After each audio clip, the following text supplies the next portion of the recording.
गरम कचौरी गरम कचौरी गरम कचौरी गरम कचौरी।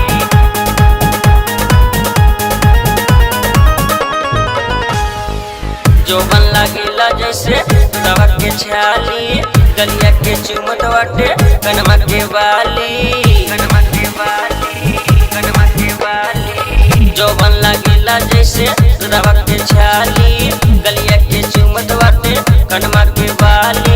एक बार देखला से मन नाही भारे, मन करे देखी औरी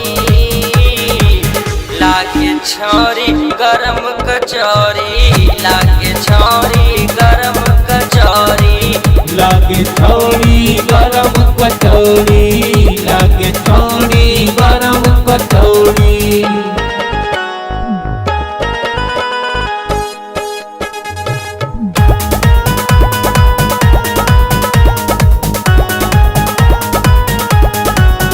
जब रोहिया चलेलू तो जान मारेलू, जान मारेलू मोरी जान मारेलू।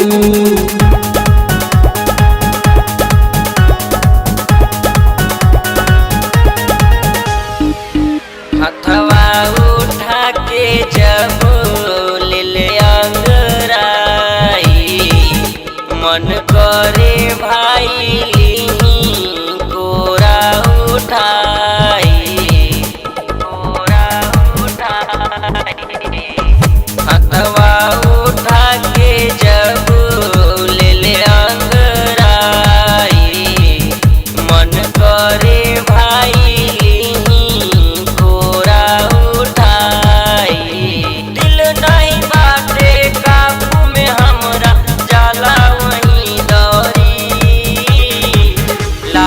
छौरी गरम कचौरी, लागे छौरी गरम कचौरी, लागे छौरी गरम कचौरी, लागे छौरी गरम कचौरी।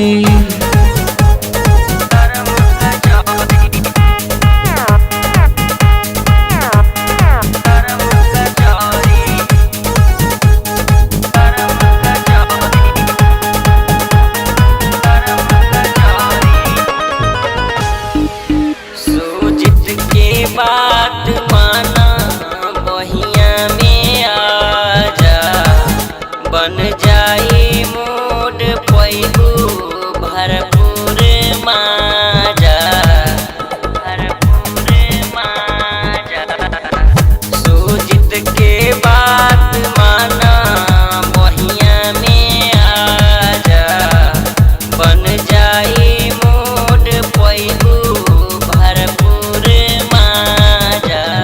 हमरा से कुछ गड़बड़ हो जाई, बोलते हम सॉरी, लागे छौरी गरम कचौरी, लागे छौरी गरम कचौरी, लागे छौरी गरम कचौरी, लागे छौरी गरम कचौरी।